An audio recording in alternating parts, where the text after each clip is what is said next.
Welcome to the 20-Minute Gamer channel. I'm your host, Nick, and today marks the last tactical breakdown for Aliens Dark Descent. So I wanted to make this a little more special. It's operating as a premiere, so I'm going to be there in the comments with all of you. Secondly, I'm going to be running this one in real time, commenting on this one in real time in my studio. I'll be operating it directly through DaVinci Resolve, and we're going to call out everything that's done right and everything that's done wrong in this scenario as it unfolds in real time. So there's not going to be that much editing, all right? You're going to hear my fumbles, you're going to hear me misspeak, and it's just going to be a very real experience. I feel that with everything that Aliens Dark Descent has carried for us, as far as the fans, I wanted to end the Tactical Breakdown series for this in a very special way. So please join me over the next 10 or so minutes as we break down this defense phase. Let's get into it. All right, so you can kind of see here, I set my turrets up in a unique situation. Now, in a unique placement. Honestly, if I'm honest with myself, I would have done this a little bit differently. I placed my turrets way too close to the APC. I would not do that again. I did not like how close they were. There are a couple of engagements that happened where the APC is such a formidable asset, right? It is such a great asset to us that not placing my turrets a little bit further out, I really did a disservice to the turrets. The turrets don't do enough damage to protect the APC. And if the turrets were out a little bit further, this phased plasma cannon, I believe that is what it is. It's their phased plasma cannon. This phased plasma cannon would have actually been able to support the turrets better.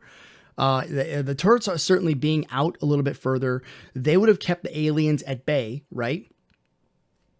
Because we know the aliens would have gone after the turrets first, right? The aliens operate in a priority target mentality. The turrets are engaging them. They're going to go after the turrets before they go after the Marines.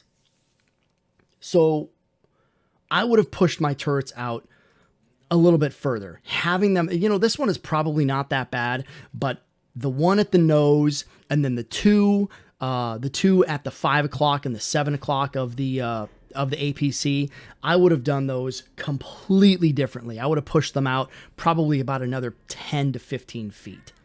So let's go ahead and speed this up a little bit here.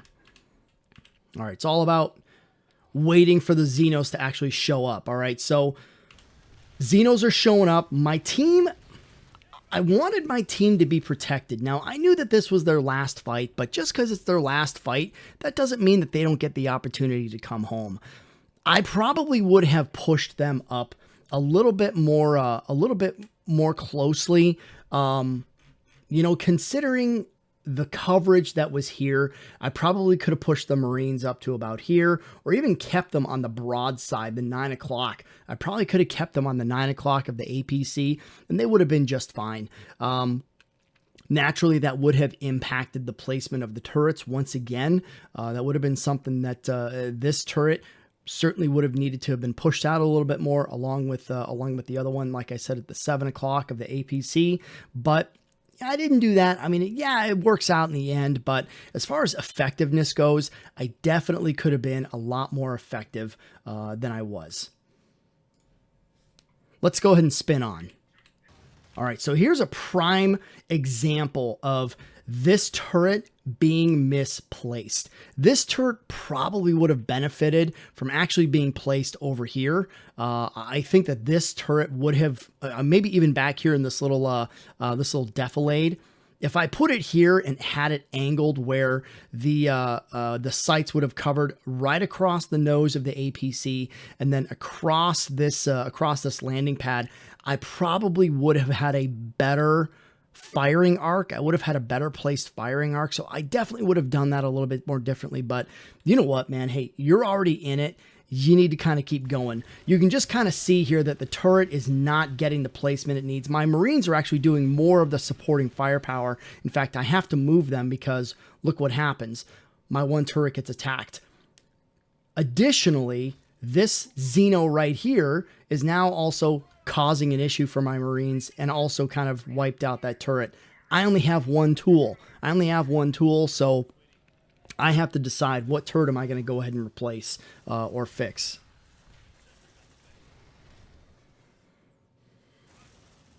All right, we repaired that one, the one at the nose, and this is where I kind of decide that I maybe need to go ahead and set up some suppressive fire.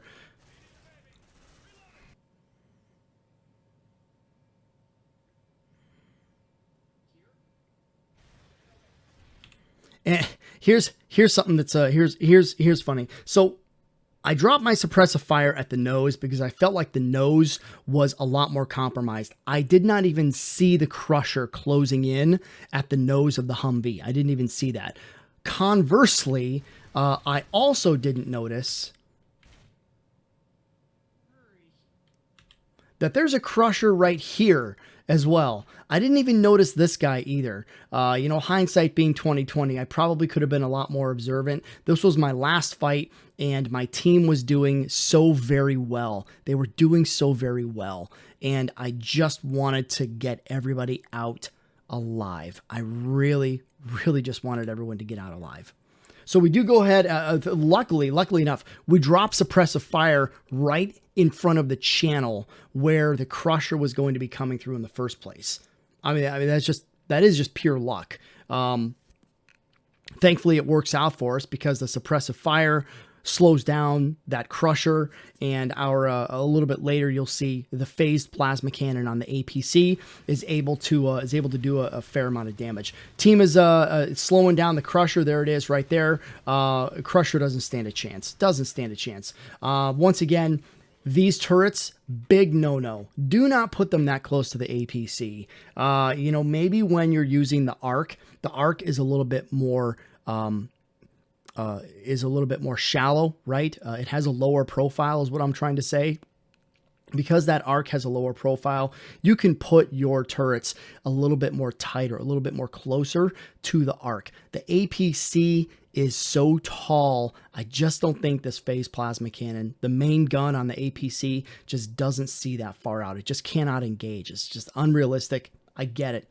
Great feature. I think that if the turret was able to engage, it'd be a little bit, there'd be some eye rolls like, oh, but I don't buy that. But it is what it is, man.